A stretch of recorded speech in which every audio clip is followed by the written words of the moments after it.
E aí, pessoal, e nesse vídeo nós iremos falar sobre o concurso público da Polícia Militar do Estado de Alagoas. Recentemente saiu o edital, inclusive temos aqui o edital desse concurso aí. E dentro desse vídeo nós iremos trabalhar o conteúdo programático cobrado aí para a área de direito penal, especificamente o Código Penal, que é justamente esse decreto aqui que está sendo citado no edital. Inclusive, o edital ele especifica quais os títulos do Código Penal que podem cair aí na sua prova. Inclusive, aqui nesse vídeo também vou responder as questões do último concurso público da Polícia Militar do Estado de Alagoas e vou falar sobre o que trata esse título 1 ao 3 do Código Penal. E antes de iniciar, já sabe, se inscreve, deixa seu like e qualquer dúvida, coloca nos comentários. E para sabermos o que consta aí nesse título 1 ao 3 do Código Penal, eu baixei aqui o Código Penal para que possamos verificar isso aqui na prática. Logo aqui no título 1, que é a parte geral do Código Penal, da aplicação da lei penal, nós temos alguns assuntos basilares. Inclusive, pessoal, essa parte geral, ela vai do artigo 1 até o 120 do Código Penal. Depois temos aí a parte especial do Código, tá certo? Aí logo no início aqui, nós temos aspectos básicos do direito penal, como por exemplo, não há crime sem lei anterior que o defina, não há pena sem prévia cominação legal, é aquele princípio ali da anterioridade, tem que ter uma norma anterior, aí dentro o princípio da legalidade também. Tem alguns princípios aí envolvendo esse dispositivo aqui. Tem a lei penal no tempo, tá certo? Inclusive com relação ao tempo do crime, temos aqui o dispositivo 4º, foi adotada no Brasil a teoria da atividade. Tem até um bizu que muitos professores ensinam, que é o bizu luta. Lugar do crime, teoria da ubiquidade, tempo do crime, teoria da atividade. Isso aqui é para facilitar a memorização, tá certo? Inclusive, depois do tempo do crime, nós temos a questão da territorialidade, que vai dizer aqui, basicamente, o que é o território brasileiro, né? Como é que funciona essa questão da extensão do território nacional. E temos também, mais abaixo, o lugar do crime, aquela teoria da ubiquidade, que eu já mencionei, e temos a famosa extraterritorialidade. E a extraterritorialidade, pessoal, na minha percepção, é a parte mais chata dessa parte geral. Por quê? Porque tem muita regra e tem muita exceção. Dentro da extraterritorialidade, você estuda a extraterritorialidade condicionada, a incondicionada, que é, por exemplo, essa primeira aqui, que é a incondicionada. São crimes que, independentemente de onde ocorram, vai ser aplicada a legislação brasileira, né, a legislação nacional. Deixa eu baixar mais um pouco aqui. Ó. Nos casos do inciso 1, né? O agente é punido segundo a lei brasileira, ainda que absolvido ou condenado no estrangeiro. Isso aqui tudinho vamos trabalhar nos vídeos futuros aqui no canal, tá certo? De antemão, é relevante que vocês entendam o motivo de estudar tanto a lei penal no tempo como a lei penal no espaço. Por exemplo, a lei penal no tempo é relevante que vocês entendam por conta do seguinte: tem situações que quando o indivíduo ele realiza a ação ou omissão que vai combinar com o crime aí, ele vai ter menos de 18 anos. Se ele tiver menos de 18 anos, então ele não vai responder com base no Código Penal, ele vai responder ali com base no ECA, porque ele não comete crime o menor de 18 anos, ele comete o ato infracional. Se o indivíduo, por exemplo, ele não está no Brasil e comete um crime contra o presidente, por exemplo, contra a vida ou a liberdade do presidente da República, nosso presidente, ele não vai ser julgado com base na legislação de outro país, por mais que o indivíduo esteja em outro país, ele vai ser punido com base na nossa. Tudo isso é relevante que vocês saibam, porque é justamente essas questõezinhas aí que a banca ela vai questionar a você. Inclusive, no último concurso, as duas questões basicamente que caíram envolvendo o Código Penal envolveu a lei penal no tempo e a lei penal no espaço, que eu vou mostrar daqui a pouco. Aí temos também, depois da lei penal no espaço, temos a questão da pena que é cumprida no estrangeiro, temos a eficácia da sentença estrangeira, são assuntozinhos bem chatinhos também, mas nem um bicho de 7 cabeças, tá certo? Tem a questão da contagem do prazo aqui, muitas informações, tá certo? Envolvendo aí o lugar do crime, sentença e tudo mais, na questão da sentença estrangeira, né? Aí temos aqui o título 2. Para mim, o título 2 é o mais interessante, tá? No título 2, nós estudamos aqui, ó, relação de causalidade. Aqui, basicamente, é aquele elemento lá, o nexo causal do primeiro substrato do crime, né? Do fato típico, que é a conduta, o nexo causal, o resultado da tipicidade. Aí temos aqui situações envolvendo as concausas, né? Que é quando mais de uma causa ela concorre para que ocorra aí um determinado crime. Nós veremos isso aqui também dentro da relação de causalidade, tá certo? Aí temos aqui questões envolvendo, ó, a superveniência de causa independente. Aqui, ó. A superveniência de causa relativamente dependente exclui a imputação quando por si só produziu o resultado. Os fatos anteriores, entretanto, imputam-se a quem os praticou. Aqui a famosa com causa relativamente independente superveniente, tá certo? Que ela tem aquela por si só e a não por si só. Só que aí já é assunto para outro vídeo. Temos aqui a relevância da omissão. Isso aqui cai bastante, tá certo? Isso aqui cai bastante. Temos aqui também, por exemplo, quando o crime ele é consumado. Isso aqui, Ave Maria, despenca. E quando o crime ele é tentado, temos o crime consumado. Por exemplo, consumado é quando nele se reúnem todos os elementos da sua definição legal, matar alguém. Se você matou alguém, você está ali cometendo o artigo 121, que é o crime de homicídio. Isso é o que basicamente nós verificamos no primeiro substrato do crime, no fato típico. Temos que ver se tem conduta, se tem a questão do nexo causal, se tem um resultado, se tem tipicidade. Aí depois que passamos desse primeiro substrato, nós iremos para o segundo. Precisamos verificar se você cometeu esse fato típico aqui com algum tipo de excludente. Se tiver um excludente legítima defesa, por exemplo, você não vai estar agindo contra a lei, contrário à lei, de forma ilícita. Pelo contrário, você vai estar agindo de forma lícita, porque a lei ela deu permissão para se proteger em determinados casos. E mais uma vez, isso aqui já é assunto para outro vídeo, porque se eu for explicar cada substrato aqui, esse vídeo vai ter 1 hora mais ou menos. E essa não é a minha intenção. Aí temos aqui as punições para a tentativa. Temos aqui, ó, iter criminis, desistência voluntária, arrependimento eficaz e arrependimento posterior.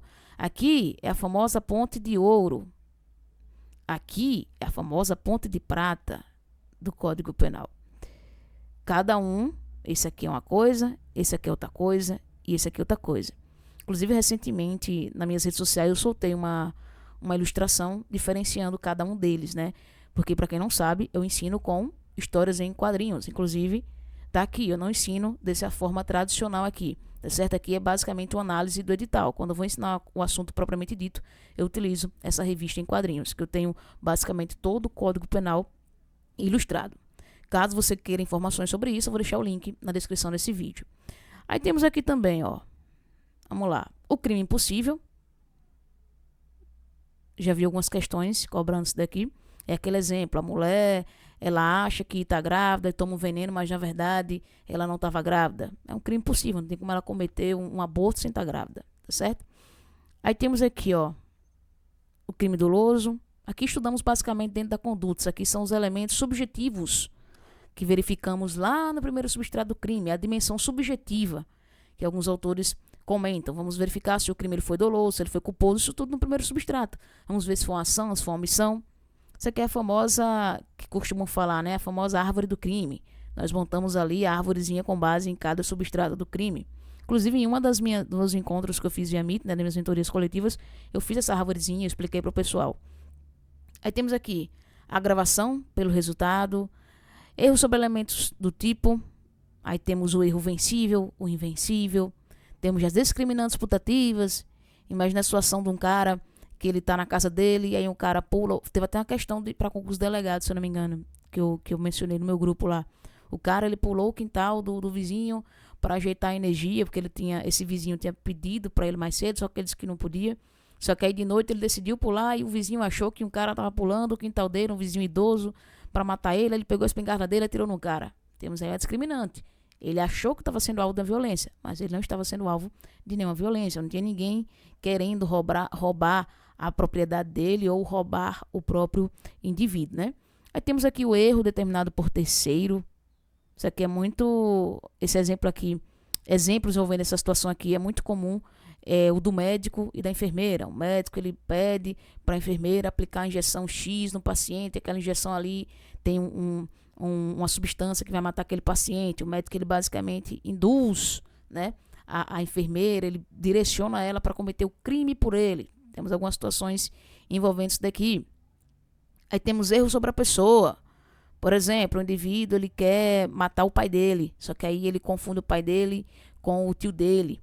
Aí ele acaba matando o tio. Ele não vai responder como se tivesse matado o tio, ele vai responder como se ele tivesse matado o pai, porque foi a vítima que ele queria alcançar. Inclusive tem questões falando isso. Ele vai ser punido como se ele tivesse atingido o tio dele, não o pai dele. Errado. Se ele queria matar o pai e errou quanto à fisionomia ou algo do tipo e acabou matando o tio, ele não vai responder como tivesse matado o tio. Ele vai responder como se ele tivesse matado o pai. Temos aqui basicamente a vítima real, o tio, e a vítima virtual, que é a que ele realmente queria atingir. Ele vai ser punido com base nessa daqui. Aí temos o erro sobre a ilicitude do fato, o famoso erro de proibição. Isso aqui cai muito também.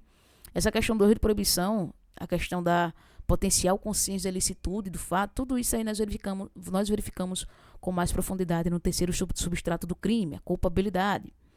Aí temos também aqui a coação irresistível e obediência hierárquica, mais uma vez aqui, terceiro substrato do crime, nós verificamos no terceiro substrato. Exclusão de ilicitude, segundo substrato. Vamos ver mais um pouco aqui. Aí temos as situações, né? Temos estado de necessidade, aí vem a legítima defesa, aí tem o estrito cumprimento do dever legal. Deixa eu ver se menciona aqui, acho que é em cima. Deixa eu voltar um pouco mais em cima. Aqui, ó. Estrito cumprimento do dever legal e o exercício regular do direito. Tem muitos exemplos de questões que cobram isso aqui. Inclusive, no último concurso da Polícia Militar do Estado da Bahia, se eu não me engano, caiu. Isso aqui, acho que foi a legítima defesa que caiu, se eu não me engano. Não me recordo agora. É tanta prova que eu resolvo que às vezes eu não consigo memorizar. E por último, temos aqui a imputabilidade. É o último título que está sendo mencionado aí, no que diz respeito ao Código Penal, obviamente, lá no edital da Polícia Militar do Estado de Alagoas. Aí tem os inimputáveis, que eu já mencionei. Um deles são os menores de 18 anos, tá certo? Aí temos também as outras situações, né, envolvendo a possível exclusão aí da culpabilidade do indivíduo. Tem aqui envolvendo a embriaguez, aí fala que a emoção e paixão, elas nunca excluem, né, não excluem a imputabilidade penal. E depois temos o título 4 que não está sendo cobrado, aí vem concurso de pessoas, concurso de crimes e outras coisas. Resumindo, é do artigo 1º até esse dispositivo aqui, até o artigo 28, seus dispositivos. São coisas que você precisa entender no que diz respeito à disciplina do CP para o concurso da Polícia Militar do Estado de Alagoas deste ano 2026. Basicamente, pessoal, são os 3 substratos do crime. É lei penal no tempo, lei penal no espaço e os 3 substratos. Porque aqui, nessa parte aqui, principalmente, deixa eu mencionar para vocês aqui, a partir desse dispositivo aqui, ó, você basicamente vai estudar os 3 substratos. Temos o primeiro substrato aqui, mais a seguir temos o segundo substrato, mais para o final temos o terceiro substrato. Resumindo, você tem que dominar os 3 substratos do crime para que você tenha uma boa pontuação nessa prova no que diz respeito à matéria de penal, né? Porque provavelmente vai cair uma ou duas questões envolvendo aí essa parte. Tanto que eu até coloquei aqui, ó. Deixa eu dar um zoom, acho que vai ficar melhor. Deixa eu ver se eu consigo escrever aqui. Vamos ver o que diz a primeira questão. Lembrando que é certo ou errado. O trânsito em julgado da sentença penal condenatória é fator impeditivo para que lei posterior que favorece o agente seja aplicada a fatos anteriores. Certo ou errado? Tá errado. Por quê? Primeira coisa, o trânsito em julgado da sentença penal condenatória visualiza da seguinte forma: não é possível mais recurso. Vamos resumir a isso, para facilitar o seu entendimento, para visualizar isso daqui. É um pouquinho mais complexo que isso? É, porque tem muitos detalhes envolvendo aí o trânsito julgado da sentença penal condenatória. Mas entenda o seguinte: se trânsito em julgado, não posso mais entrar com recurso. Tá certo? É fator impeditivo. O trânsito em julgado, ele é uma coisa que... é uma situação que impede que uma lei posterior benéfica ela seja aplicada a fatos anteriores quando favorece o agente, quando é benéfica? Óbvio que não. Independentemente de ter trânsito em julgado ou não, se a norma posterior ela favoreceu o agente, ela será aplicada a fatos anteriores. Porque a regra, pessoal, é que a norma penal ela não vai retroagir, salvo para beneficiar o réu. Se ela beneficiar, ela será aplicada independentemente de trânsito em julgado ou não. Tá joia? Vamos para a próxima questão agora. Inclusive, antes de passar aqui para a próxima questão, a lei penal benéfica é a novatio legis in melius. Quando ela é benéfica, ela é in melius. Quando ela prejudica o agente, ela é a novatio legis in pejus. Tá certo? Vocês têm que saber diferenciar um termo do outro. Aí vamos lá. Para efeitos penais, aeronaves brasileiras de natureza pública, onde quer que se encontrem, são consideradas extensão do território nacional. Certo, errado, correto. Se vocês verem isso daqui, ó, natureza pública, e falar que é extensão do território nacional, pode marcar sem medo, tá certo? Porque as aeronaves brasileiras de natureza pública, onde quer que elas estejam, elas são extensão do território nacional. Tenham sempre isso daí em mente. Inclusive, isso daqui, como eu falei, ó, é tempo do crime. Isso aqui é lugar do crime. Vocês precisam saber. Aí temos aqui, a legítima defesa também poderá incidir nas hipóteses de agressão a direitos de terceiros? Sim, certo. Você pode, por exemplo, uma pessoa está sendo vítima de, sei lá, uma mulher está sendo vítima de uma agressão, de um abuso de natureza sexual. E você vai lá defendê-la. Você pode fazer isso? Se você estiver fazendo isso, você vai estar agindo em legítima defesa? Vai. Tá certo? Independentemente se for para proteger a si mesmo ou proteger um terceiro. Você vai ser beneficiado aí por essa excludente de ilicitude. Temos aqui o segundo substrato do crime. E essas duas últimas questões envolvem o regulamento disciplinar da Polícia Militar do Estado de Alagoas. Policial militar deve obediência aos seus superiores hierárquicos, salvo em caso de ato de serviço? Não. O policial militar ele pode desobedecer, por exemplo, se houver uma ordem manifestamente ilegal. Se for uma ordem que ele seja óbvio ali, nítido que é ilegal, ele não deve ser obediência, até porque ele não deve ser contrário às leis. Todos devem obedecer às normas. Aí temos aqui, né? Errado. E a hierarquia e a disciplina constituem a base institucional da Polícia Militar, devendo ser observadas pelos policiais na ativa e na inatividade. Correto. Isso aqui está lá no regulamento. Independentemente de você estar na ativa ou na inatividade, essa hierarquia e disciplina é a base da Polícia Militar. Devem ser observadas tanto por policiais na ativa como na inativa. Pessoal, esse vídeo aqui, ele basicamente, ele marca aí o início de uma série de vídeos que eu vou colocar aqui no canal, onde eu vou explicar diversos temas envolvendo aí o conteúdo programático cobrado aí no edital da Polícia Militar do Estado de Alagoas. Se vocês curtiram esse estilo de vídeo, já deixa o seu like, se inscreve no canal, que é muito importante para que eu possa continuar trazendo esse tipo de conteúdo para vocês. E qualquer dúvida, coloca nos comentários. E nos próximos vídeos eu vou apresentar mais questões, tá certo? E vou apresentar também aulas completas sobre alguns temas que estão sendo cobrados lá no edital da PMAL. Inclusive, esses temas nós iremos trabalhar com histórias em quadrinhos, como eu já mencionei aqui nessa aula.